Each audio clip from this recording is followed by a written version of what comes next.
नमस्कार दोस्तों, आप सभी का स्वागत है आपके अपने YouTube चैनल दृढ़ता में।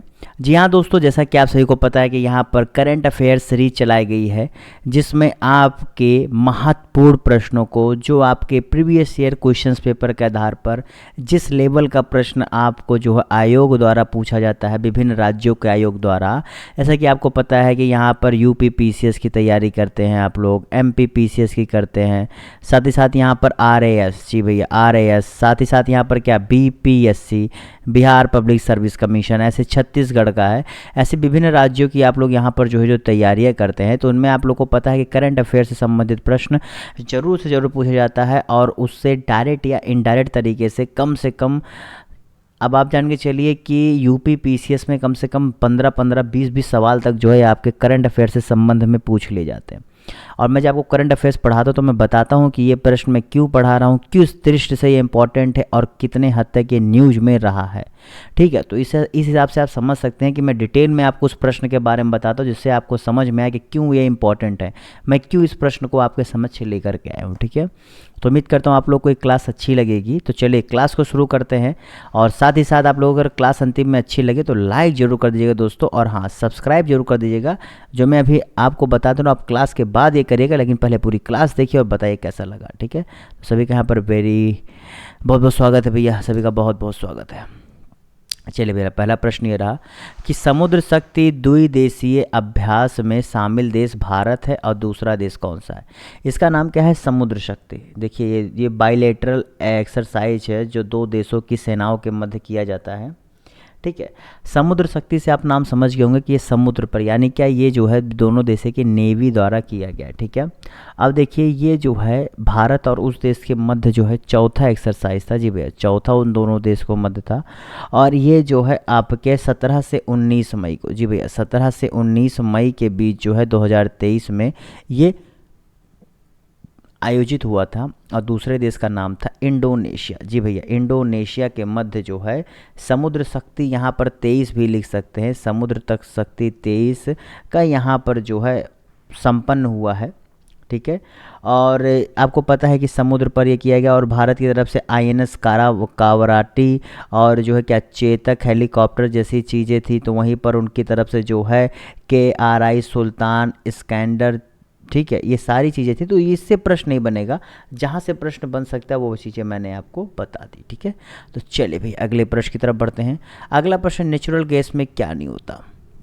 देखिए नेचुरल गैस से संबंधित प्रश्न मैं क्यों लेकर के आऊँ, अगर आप समझना चाहते हैं तो नेचुरल गैस से संबंधित प्रश्न लाने का एक ही प्रमुख कारण है, क्योंकि आज हमारे देश में जिस हिसाब से पर्यावरण से संबंधित चीज़ें बढ़ रही हैं, तो ये सारी चीज़ें बहुत ज़रूरी होती है। और नेचुरल गैस वो गैस है जो किसी भी देश की अर्थव्यवस्था को क्या मतलब उसे जो वहाँ पर ग्रीन हाउस गैस एमिशन है, या फिर जो वहाँ पर कार्बन उत्सर्जन हो रहा है, उसे कम करने में बहुत ही बड़ा क्या है हेल्पफुल होता है। तो इसीलिए इससे संबंधित प्रश्न आपको पता होना चाहिए। ये साइंस में आपको डायरेक्ट पूछ सकता है, अब आप इसे चाहे करंट अफेयर्स मानिए चाहे बेसिक मानिए। ठीक है, तो यहाँ पर इसका सही जवाब है क्या नहीं होता है। तो यहाँ पर भैया कार्बन मोनोऑक्साइड नहीं होता, बाकी सारी चीज़ें होती हैं।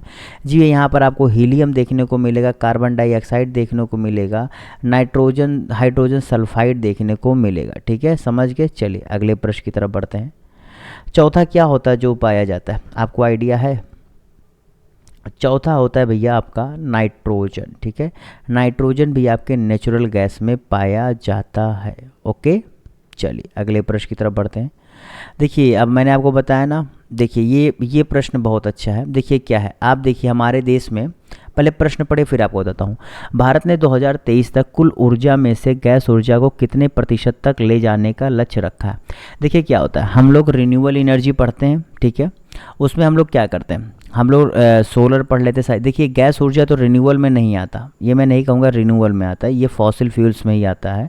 लेकिन क्या है, आप इसके बावजूद ये फॉसिल फ्यूल्स होते हुए भी इससे कार्बन उत्सर्जन बहुत कम होता है, इससे पर्यावरण को नुकसान बहुत कम होता है। बात समझ रहे ना, मतलब क्या कह सकते हैं कि कैटेगरी तो अलग है लेकिन नुकसान वैसा नहीं है जैसा कोल से होता है। ठीक है, समझ रहे हैं, तो इसलिए जो है ये इंपॉर्टेंट हो जाता है। और आयोग अगर थोड़ा सा भी आपसे खेल देगा तो आप लोग को निराश होने की जरूरत नहीं। तो कुल जैसे आपके यहाँ जितना ऊर्जा उत्पादन होता है, यानी कि जितनी बिजली बनती है, उसमें से जो है 2030 तक जो है 15% ले जाने का इनका लक्ष्य है। जो अभी आज की डेट में अगर आप पूछेंगे तो भैया, तो अभी आज की डेट में 6%, केवल 6% है। इसे रखा गया कि 2030 तक हम अपनी जो ऊर्जा संबंधी ज़रूरतों को पूरा करते हैं, उसे जो है हम गैस के जरिए उसमें से जो है 15% ऊर्जा ज़रूरतें हम अपनी पूरी करेंगे। ठीक है, अब आपको मैं बता दूं, देखिए मैं क्यों कह रहा हूँ, जैसे फॉसिल फ्यूल है, लेकिन इसमें जो CO2 एमिशन होता है आपके क्या नाम है गैस से, ये जान के चलिए कोयले की तुलना में 40% कम होता है। कितना? 40% कम होता है, अब सोच के चलिए। और तेल के मामले में, जो आप लोग तेल यूज करते हैं, तेल के मामले में 20% कम होता है। यानी कि CO2 एमिशन बताइए कम है कि नहीं, समझ रहे हैं ना? तो कम है तो भाई क्या कहा जा रहा है, जब तक हमारे पास चीज़ें नहीं आ रही तब तक जितना हो सके रोक लो। तो ये सरकार उस दिशा में कदम बढ़ा रही है। समझ रहे हो कि कितना इंपॉर्टेंट है, इसलिए मैं आपको बता रहा हूँ। निम्नलिखित में से कौन सा टाइगर रिजर्व जनसंख्या की घनत्व के मामले में भारत में ही नहीं विश्व में नंबर 1 पर है? यानी कि टाइगर पॉपुलेशन डेंसिटी के मामले में कौन सा टाइगर रिजर्व है जो इंडिया ही नहीं बल्कि वर्ल्ड में भी नंबर 1 पर है? बताइए। कान्हा, सतकोशिया, सिमलीपाल और बांधवगढ़। देखिए ये प्रश्न भी ऐसे ही न्यूज में नहीं आया। अभी हाल ही में क्या हुआ है, अभी हाल ही में हुआ है कि कुछ जगह के टाइगर को दूसरे जगह पर शिफ्ट करने की बात की गई है। ठीक है, अगर आप लोग को न्यूज़ याद आ गया होगा तो आप लोग जवाब दे सकते हैं। तो इसी वजह से ये न्यूज़ में था। अब न्यूज़ में था तो यानी कि देखिए, और साथ ही साथ इससे महत्वपूर्ण प्रश्न तो मैं आपके सामने लेकर के बैठा ही हूँ कि बताए कितना अच्छा प्रश्न है। ठीक है, तो इसका सही जवाब क्या है? बांधवगढ़, ठीक है, नेशनल पार्क, जो आपके मध्य प्रदेश में स्थित है। जो आप कहाँ, विंध्या हिल्स जानते हो? विंध्या हिल्स पर जो है ये जो विंध्या की पहाड़ियाँ हैं वहाँ पर जो है ये बांधवगढ़ नेशनल पार्क स्थित है। और ये आपको पता ही ना कि सबसे क्या कहते हैं, यहाँ से कुछ जो है टाइगर को ले जा करके शिफ्ट करने की बात की जा रही है। जो सातकोशिया टाइगर रिजर्व जो आपके कहाँ उड़ीसा में है, वहाँ पर शिफ्ट करने की बात की जा रही है। उड़ीसा में आपको पता है 2 है, एक आपका कौन सा सतकोलिया है, एक आपका सिमलीपाल है। ये दोनों आपका कौन सा, उड़ीसा राज्य में स्थित है। ठीक है, और कान्हा और बांधवगढ़ कहाँ है आपका, मध्य प्रदेश में। अगले प्रश्न की तरफ बढ़ते हैं। पोषण भी पढ़ाई भी योजना महिला और बाल विकास मंत्रालय द्वारा कितने साल तक के बच्चों के लिए चालू की गई है? चलिए बताइए कितने साल तक के बच्चों के लिए इस योजना को चालू किया गया? बताइए इसका सही जवाब क्या होगा? जी भैया, जितने लोगों ने यहाँ पर इसका सही जवाब क्या दिया है, 6 साल तक के बच्चों को। जी भैया, जिनका उम्र 6 साल से कम है या 6 साल तक हुए हैं, यानी कि ज़िंदगी के पहले 6 साल, उनको जो है यहाँ पर क्या किया जाएगा, एक स्कीम लागू की गई है जिसमें जो आंगनबाड़ी वर्कर्स होंगे, ठीक है, वो क्या करेंगे, वो उनके द्वारा जो है इन चीज़ों को लागू किया जाएगा।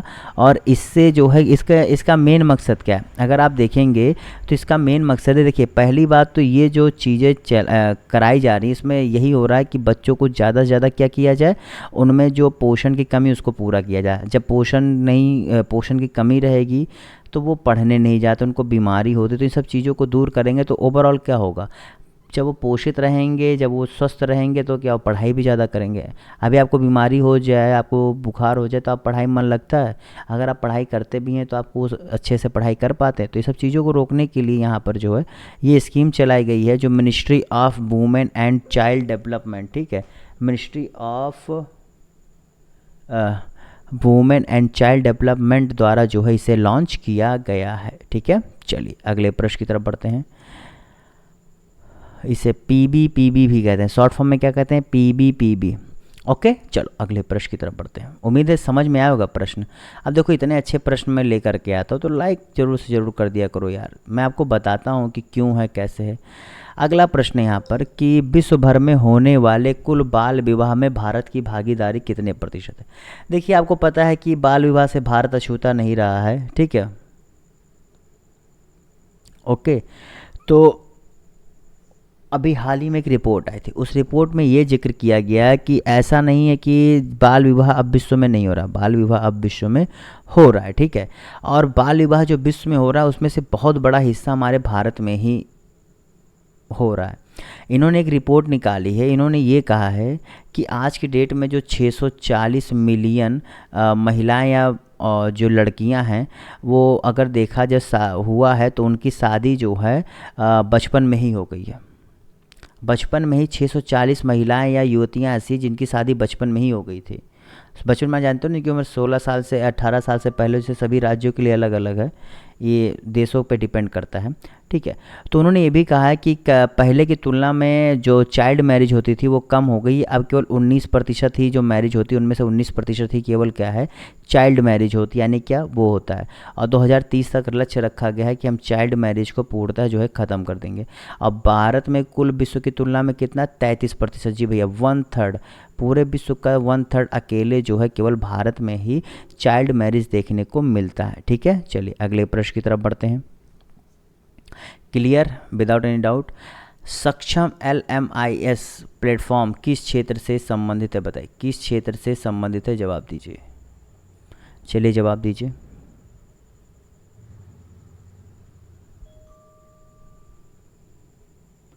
बताइए भैया इसका सही जवाब क्या होगा। तो देखिए भैया, ministry of health and family welfare, यानी क्या, स्वास्थ्य विशेषज्ञों से संबंधित है। इसमें ये कहा गया है कि ये जो आपके दिल्ली में एक जो संस्था है, national institute of health and family welfare, इसने जो है इसे लॉन्च किया है। और इसमें ये होगा कि जो मेडिकल एजुकेशन पाने वाले लोग हैं उन्हें एक प्लेटफॉर्म पर क्या किया जाएगा, उन्हें शिक्षित किया जाएगा, ठीक है।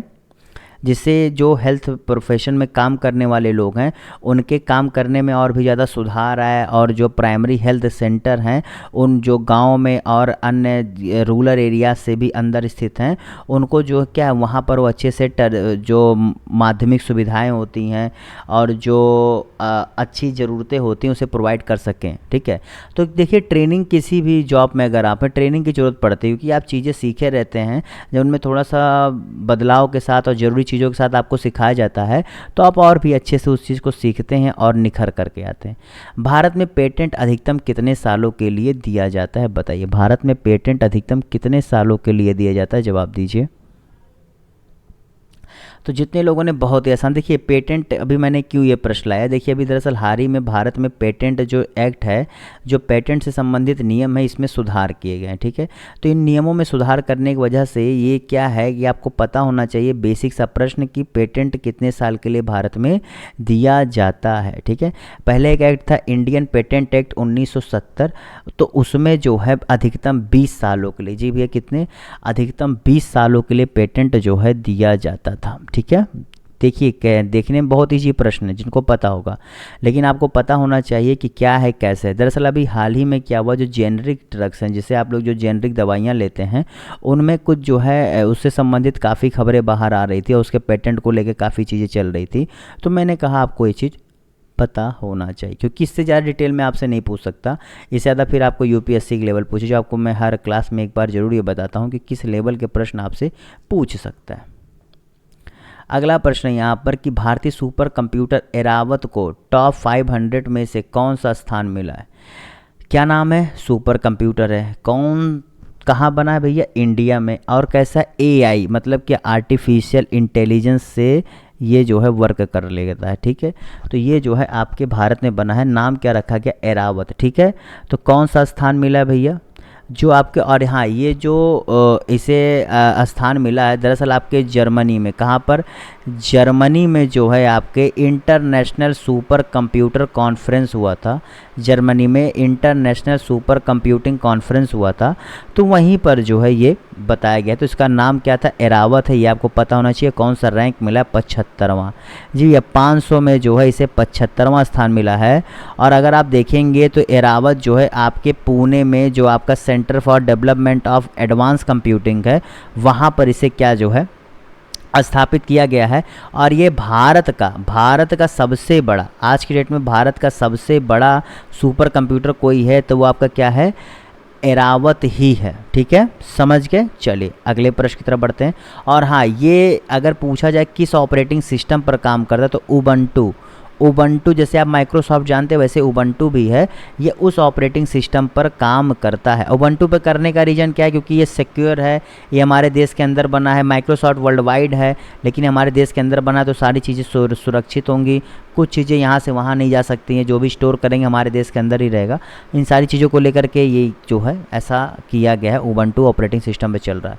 जी भैया, बहुत इंपॉर्टेंट कोच, ऐसे प्रश्न बहुत बार पूछ लेता है, क्योंकि ये आप देखेंगे कि ऐसी चीज़ें पूछ लेता है जो न्यूज़ में कम देखने में आपको कम लगती है लेकिन इंपॉर्टेंट बहुत होती हैं।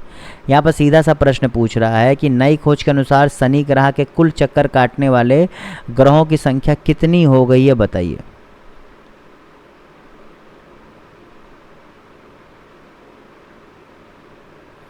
शनि ग्रह के चक्कर काटने वालों की संख्या कितनी हो गई है, बताइए। तो भैया वो बढ़ करके अब 145 हो गए। क्यों? क्योंकि अभी हाल ही में 62 नए जो है चंद्र ग्रहों को देखा गया जो शनि के आसपास क्या चक्कर लगाते हैं। तो टोटल संख्या इनकी कितनी 145 पहुंच गई है।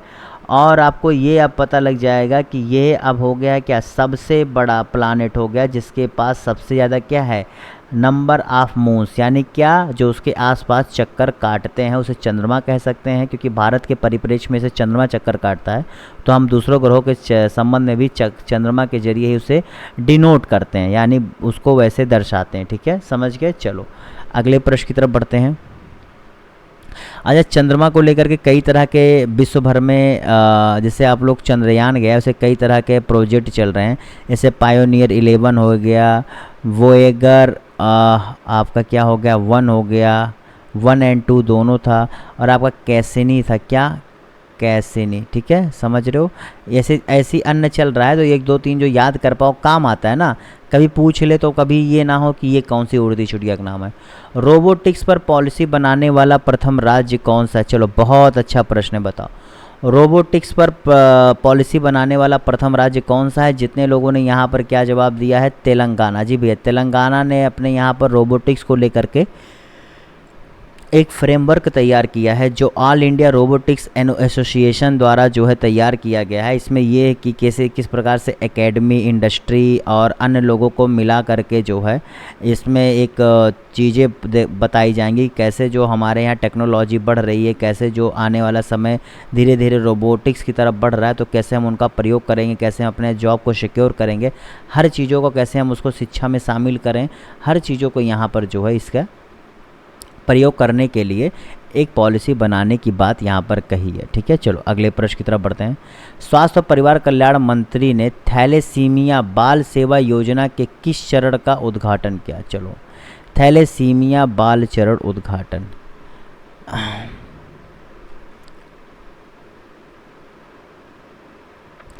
देखिए, थैलेसीमिया बाल सेवा योजना जो है, इसे देखा जाए तो इसका जो है तीसरा फेज, जी भैया तीसरा फेज है। पहला, और देखिए इसकी शुरुआत 2017 में हुई थी। इसमें क्या होता है कि कोल इंडिया जो है, ठीक है, अपने CSR फंड के जरिए ये एक हीमोटोपोएटिक स्टेम सेल ट्रांसप्लांट प्रोग्राम है, जिसके अंतर्गत क्या होता है, जो थैलेसीमिया से पीड़ित पेशेंट होते हैं उनको जो है क्या उनके इलाज के लिए जो है यहाँ पर चीज़ें प्रोवाइड कराई जाती हैं। ठीक है, और ये जो थैलेसीमिया बीमारी है ये दरअसल पेरेंट्स के जरिए बच्चों में आता है। ठीक है, और ये आपके खून के डिसऑर्डर से संबंधित होता है। यानी कि थैलेसीमिया रोग किससे संबंधित है, तो खून में जो है खून में अनियमितता से संबंधित है, और इसके तृतीय चरण का उद्घाटन किया गया है। ठीक है, जो ministry of state and family welfare से संबंधित है। ओके, चलिए अगले प्रश्न की तरफ बढ़ते हैं। अगला प्रश्न है आप सभी के सामने कि जूना खटिया साइट जो प्राचीन हड़प्पा से संबंधित है, कहाँ पर मिला है? चलिए भैया बताइए इसका सही जवाब क्या है।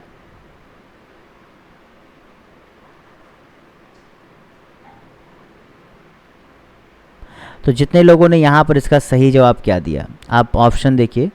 तो जूना खटिया का जितने लोगों ने यहाँ पर सही जवाब दिया है गुजरात। जी भैया, गुजरात में जो है इसका मिला है।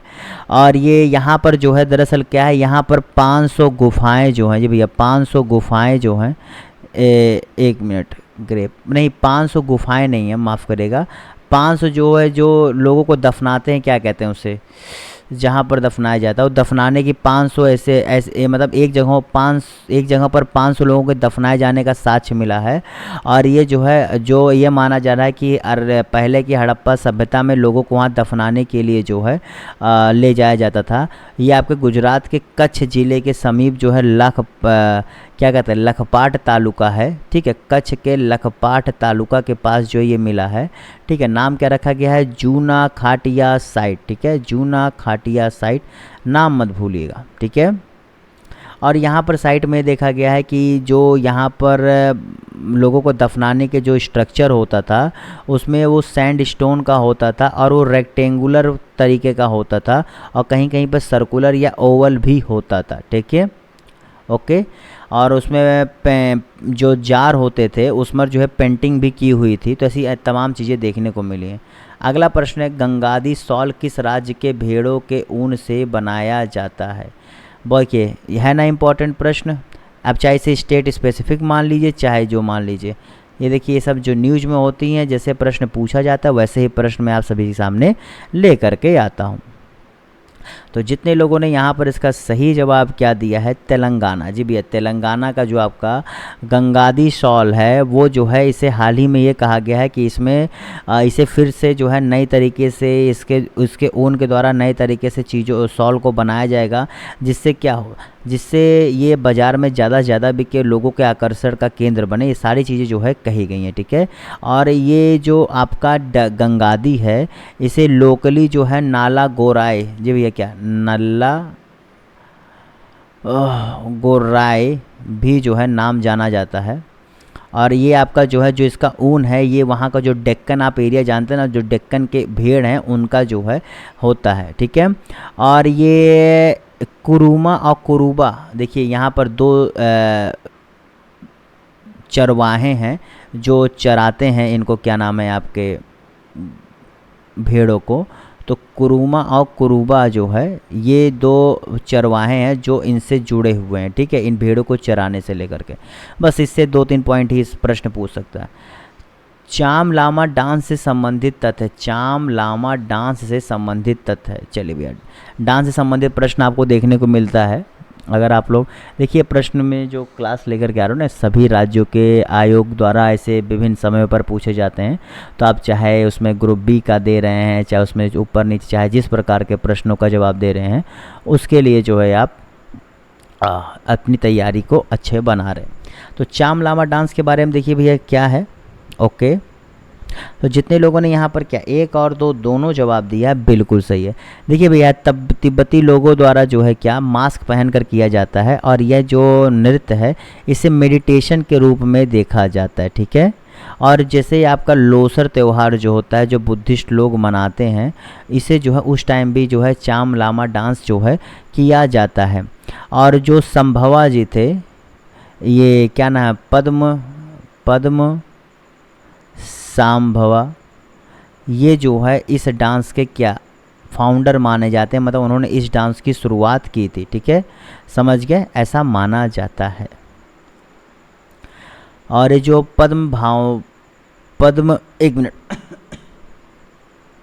जो ये पद्म संभावा जी हैं, इस डांस के जरिए उनके जीवन को, जी भैया, इस डांस के जरिए उनके जीवन को और क्या अलग अलग 8 तरह की चीज़ों को जो है इस डांस में दर्शाया जाता है। तो चाम लामा डांस किससे संबंधित है, तो आपको पता होना चाहिए पद्म संभवा जी से, जो बौद्धों द्वारा किया जाता है, तिब्बती बौद्धों द्वारा।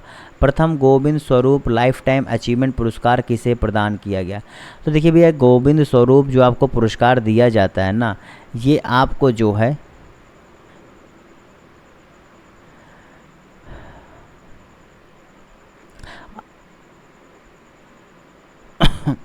ये आपको जो है किस क्षेत्र में दिया जाता है, तो ये आपको जो है विज्ञान से संबंधित क्षेत्रों में दिया जाता है, खास करके एस्ट्रोनॉमी, ठीक है।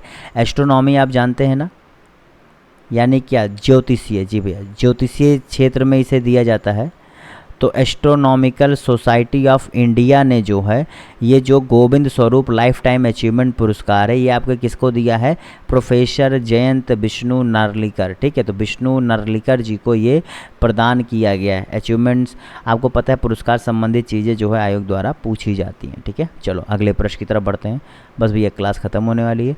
उड़ान योजना के किस पेज की घोषणा की गई? आपको पता है कि स्कीम से संबंधित प्रश्न भी कई बार पूछा गया आप लोग के पेपर में, तो स्कीम संबंधित प्रश्न बताइए। उड़ान की यहाँ पर किया गया तो कौन से फेज का किया गया भैया? आपको पता है ना उड़ान का फुल फॉर्म क्या है? उड़े देश का आम नागरिक है। तो चलिए बताइए यहाँ पर इसका सही जवाब क्या होगा।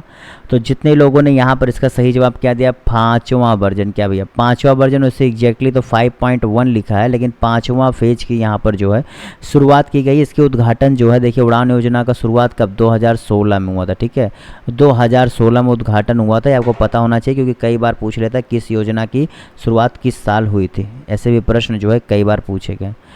फेम 2 को कब तक के लिए बढ़ा दिया गया? फेम 2 क्या है? देखिए फेम 2 जो आपके देश में इलेक्ट्रिक वाहनों को ज़्यादा से ज़्यादा बढ़ाने के लिए यह योजना लाई गई। जिसमें क्या था? Faster adoption of manufacturing of electric vehicle, यानी कि देश में ज़्यादा से ज़्यादा जो इलेक्ट्रिक चालित गाड़ियाँ हैं उनका उत्पादन बढ़ा जा सके। ठीक है, तो ये जो है कब तक के लिए बढ़ाया गया है? तो देखिए पहले फेज का उद्घाटन जो है 2015 में हुआ था। ठीक है, पहले पेज का। और दूसरे फेज का भैया कब जो हुआ है?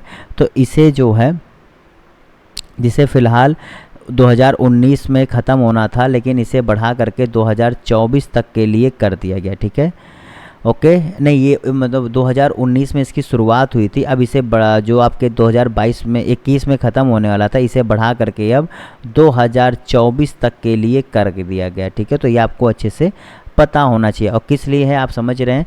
देखिए इसमें इन फेम के जरिए ये होता है कि जैसे आप अगर इलेक्ट्रिक कारें electric car, electric two wheeler चीज़ें प्रोड्यूस कर रहे हैं इंडिया में, तो आपको इंसेंटिव दिया जाता है कि मतलब आपको छूट मिलती है जो इस पर काम करते हैं, जिससे आपका जो प्रोडक्ट होता है वो मार्केट में सस्ता होकर के जाता है और फिर कंज्यूमर को उससे फ़ायदा होता है। ठीक है, चलिए अगले प्रश्न की तरफ बढ़ते हैं। अगला प्रश्न है, नए पार्लियामेंट बिल्डिंग के संबंध में कौन सा कथन असत्य है? आपको पता है हाल ही में हमारे देश के प्रधानमंत्री जी द्वारा नए पार्लियामेंट बिल्डिंग का उद्घाटन किया गया। तो यहाँ पूछा जा रहा है कि उसके संबंध में कौन सा कथन जो है असत्य है। असत्य कथन को आपको बताना है, बताइए। इसे एक भारत श्रेष्ठ भारत के अंतर्गत बनाया गया है। इसमें पद्मश्री बिमल पटेल द्वारा डिजाइन किया है। पूरी तरीके से पेपरलेस होगा। इसमें सीटों की संख्या पुराने की तुलना में 200% ज़्यादा होगा। बताइए इसका सही जवाब क्या होगा? तो जितने लोगों ने यहाँ पर इसका सही जवाब क्या दिया? जी भैया, जितने लोगों ने यहाँ पर इसका सही जवाब दिया है क्या? डी। इसमें सीटों की संख्या पुराने के मामले में कितना? 150% ज़्यादा होगा। कितना भैया? 150% जो है इसमें ज़्यादा होगा। ओके, चलिए अगले प्रश्न की तरफ बढ़ते हैं। और ये भी बताया गया कि इसमें बिल्डिंग को ऐसे बनाया गया जिसमें पहले की तुलना में मतलब 30% तक आप बिजली सेव कर सकेंगे। सीटें 150% तक बढ़ जाएंगी। ये पूरी तरीके से पेपरलेस होगा। बिमल पटेल जी ने इसे जो है क्या किया? डिजाइन किया है। ठीक है, तो ये नई बिल्डिंग बाय जो जो चीज़ें हैं इस प्रश्न के जरिए आप समझ गए। चलो भैया आज का आखिरी प्रश्न, और इसी के साथ ये क्लास भी ख़त्म होती है। फिर मिलेंगे आपसे तीसरी क्लास में। और हाँ, तीसरी क्लास में तभी मिल पाऊँगा जब तक आप लोग मुझे सब्सक्राइब नहीं कर लोगे, जब तक आप मेरे इस यूट्यूब चैनल की क्लासेस को लाइक नहीं करोगे। कैसे जहिए मैं आपसे मिल पाऊँगा? क्योंकि आप तक लाइक नहीं करेंगे, सब्सक्राइब नहीं करेंगे, नए लोग कैसे जुड़ेंगे? जब तक नए लोग नहीं जुड़ेंगे तब तक मेरी ये मेहनत कैसे सफल होगी? तो न्याय विकास पोर्टल जो है किस मंत्रालय से संबंधित है? बताइए इसका सही जवाब क्या होगा? बहुत ही आसान सा प्रश्न था। जितने लोगों ने अगर प्रश्न को समझ के जवाब दिया होगा बहुत ही अच्छा जवाब दिए होंगे। इसका सही जवाब क्या है भैया? आपका कानून और न्याय मंत्रालय। जी भैया देखिए, जो आपके यहाँ पर सेंट्रल स्कीम्स जो है यानी कि केंद्र की जो योजनाएं हैं उनका इम्प्लीमेंटेशन यानी कि उन्हें किस हिसाब से लागू किया जा रहा है, इसको सारी चीज़ों को जानने के लिए न्याय विकास पोर्टल को जो है यहाँ पर स्थापित किया गया है। ठीक है, ओके। और इसमें आप जानते हैं कि जो विभिन्न राज्यों में आपको न्याय से संबंधित जो बिल्डिंग्स होते हैं उनको बनाने के लिए केंद्र सरकार द्वारा पैसा भेजा जाता है। तो उन बिल्डिंग्स को बनाने में कितना काम हो रहा है, कैसा काम हो रहा है, इन सारी चीज़ों को देखने के लिए न्याय विकास पोर्टल की स्थापना की गई है। तो बेसिकली ये कानून विभाग, कानून के मंत्रालय के अंतर्गत जो सारे काम होते हैं उसको जानने के लिए, ना कि पूरे देश के सारे कामों को जानने के लिए। अंतर को आप समझिएगा, ठीक है। तो इस साथ इस क्लास को ही समाप्त करते हैं, फिर मिलेंगे आपसे तीसरी क्लास में। और पहला क्लास अगर आपने नहीं देखा तो ज़रूर से ज़रूर देखिए। इस करंट अफेयर्स के सीरीज़ को एक भी क्लास मत मिस करिए। ज़्यादा बड़ी क्लास नहीं लाता हूँ, बहुत चुन के प्रश्न लाता हूँ। आप प्रीवियस ईयर क्वेश्चन पेपर देखिए, मेरी क्लास देखिए, फिर आप अंदाज़ा लगाइए कि क्या होता है। और मैंने देखिए RO का जो है 2 साल का प्रीवियस ईयर क्वेश्चन पेपर भी डाल दिया है, जिससे आप लोग देख सकते हैं कि आप लोग को कैसे क्वेश्चन में पढ़ा रहा हूँ, क्या ज़रूरत है क्या नहीं है, और क्या आपको पढ़ने की ज़रूरत है क्या नहीं। अन्य विषयों की क्लासेज भी मेरे इस यूट्यूब चैनल पर चल रही है, तो लाइक करें, सब्सक्राइब करें और कमेंट करके बताएं क्लास कैसी लगी। Okay bye.